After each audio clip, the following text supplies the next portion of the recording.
Hello everybody, welcome back to my channel. It is Kiara, your gapped and gorgeous queen. And today I want to talk about introversion and extroversion. And I just want to talk about what that means for us today, how I view it, why I don't like to use those labels, and just to have a discussion, you know what I'm saying?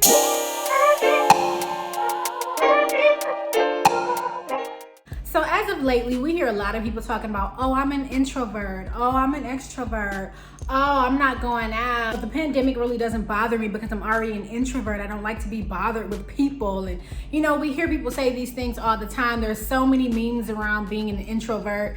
And it's like, well, do people really even know what this term means?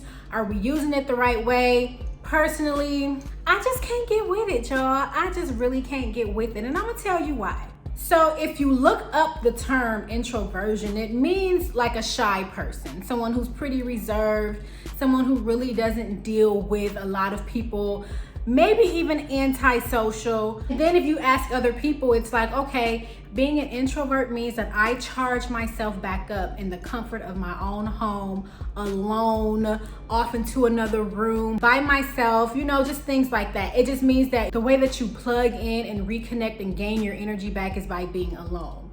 An extrovert is someone who uses other people for more energy. For introverts, being around too many people means, oh, this is draining me. There's too much energy in the room. It's draining me. I just want to go away and charge back up at home alone by myself. So you have two different ways that people are defining introversion or being an introvert or an extrovert.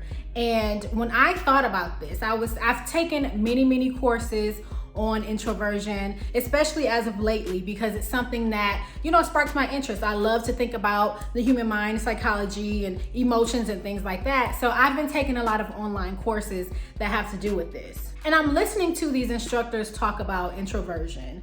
And I'm kind of just like, is this a term that we created to be more comfortable with people who actually struggle with anxiety? Because when you hear people talk about being an introvert, they never ever relate it to being an anxious person or being a nervous person or having some form of mental illness or depression, right? If you are more so reserved in your daily activities, if you're that person that says this could have been an email, because you don't really want to meet up and you don't want to be around people, is it because you are an introvert or is it because you're anxious? And the reason that I made that correlation is because we define it as a personality trait, right? Studies show that introverts have deeper connections with a few people as opposed to having a lot of friends or a lot of friend groups that they're not very close with. Extroverts are a part of a lot of different circles. Studies also show that extroverts are people that may cut you off when you're talking. An introvert may not cut you off when you're speaking as much because they're listening for the whole story. So I did a survey on my Instagram where I asked people certain questions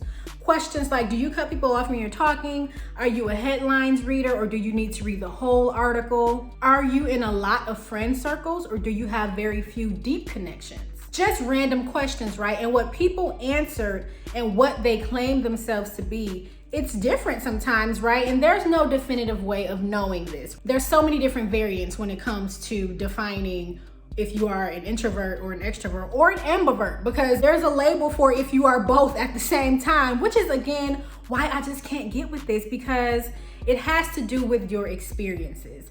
It has to do with your trauma. It has to do with your confidence. It has so much to do with everything. So introversion is actually a symptom of something else. We are labeling people as an introvert based on the experiences that they've had, which made them into an introvert. I used to be an extrovert. I used to be so outgoing. And I'm not saying that introverts cannot be outgoing, because that's another thing that's very unclear when it comes to being an introvert, is that you're always shy. No, when you are an introvert, you would just rather spend more time alone. That does not mean that you are not fun or outgoing. It just means that you're probably not gonna go to the after party, right? You're probably just gonna go home. Extroverts, they're in the after parties, right? They want to be around more people and more people. That gives them life. Another reason I say that is because studies are showing that introverts have a sensitivity to stimuli, right? For instance, if you can read a book with music playing in the background, or you can talk on the phone while the TV is on, you're probably an extrovert because you don't mind the extra stimuli. Introverts honor silence sometimes. It's the thing about being overly stimulated. And when you become overly stimulated, there's something called adrenaline and cortisol and all these different hormones in the body that start to react and start to make you do things. Then you don't want to go places. You don't want to be around people because it's too loud or there's too many meaningless conversations. That is what anxiety is in the body. An anxious person or a nervous person is overly stimulated. Small talk to an introvert, child, please. Don't no introvert want to have no small talk. They're there for the depth. They're there for the understanding. But most extroverts are pretty cool with just walking up, hey, how you doing? How is it? How is everything going? And blah, blah, blah, blah. And then they walk over to the next person and say the same thing. Hey, how are you doing? And it's like, please don't come over here with that. And that doesn't mean that extroverts don't have or cannot have deep conversations, but generally, they're not thinking about that. People who are introverts, when we get overly stimulated, that means that we retreat back and we try to calm down. And it's not even an idea of, I need to charge back up. We're already up here with the energy, right? It's too much stimuli. We actually need to calm back down. What depletes the introvert feeds the extrovert. Again, I just feel like introversion is the symptom of anxiety, because when you are sensitive to a lot of stimuli, it's because you have been going through so much. Maybe you have a lot of trauma. Now you're very sensitive to the energy that you are around. The extrovert gets energized by being around other people's energy. Introverts avoid other people's energy. Now, I'm going to speak for myself here. I don't know if any other introverts may feel the same way, but you know that other people's energy can be very, very harmful to you. Again, that is a symptom of anxiety or PTSD or any type of trauma that you may have experienced in the past.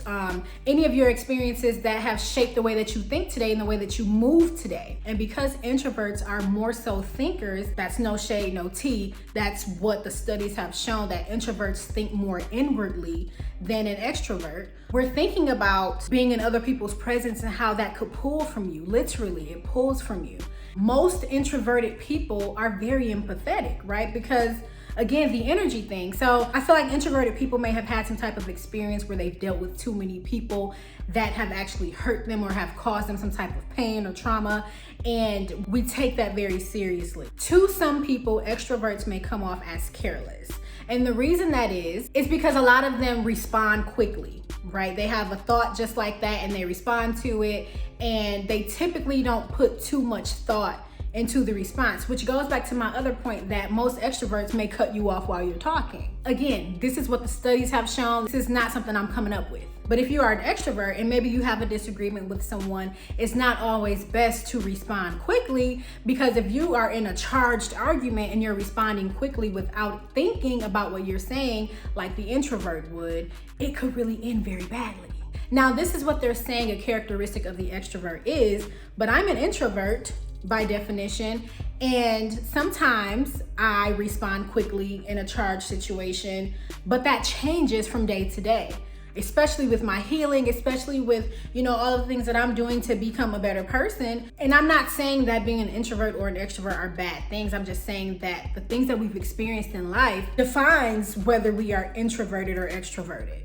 I'm just not feeling the labels of this. You know what I mean? Like, it's just giving very confused. It kind of reminds me of the whole zodiac thing. I do think that some of it is valuable. All of that has to do with the human experience and how we respond to it and what type of traumas we've had that shapes the way that we respond to certain things. You can't use the zodiac or introversion or extroversion to define a person when there's so many different variations, because at that point it kind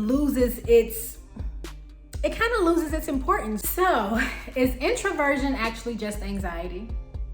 Like, has anyone thought about this? In my mind, introversion is just a symptom of anxiety. I don't know, these are just my thoughts. What do you think about that? Maybe I'll do a part 2 if people want to chime in and tell me what their thoughts are. I just think that sometimes we add labels to things to make people feel more comfortable. Maybe the terms were just created so that things were easier in the workplace or in relationships. It's a lot easier to say, hey, I'm an introvert, I'm sorry, I probably will leave the party early, as opposed to saying, hey, I'm a little bit anxious and I have PTSD and I don't really feel safe here. Or, hey, I'm anxious and I feel very, very overstimulated right now, like I probably will have an anxiety attack, so I'm gonna go ahead on and deuce out. So what are you? Are you an introvert or an extrovert? Based on the things that I've said today, what are you now? Let me know in the comments below. Make sure that you go ahead and like this video, subscribe to my channel, and share this with somebody.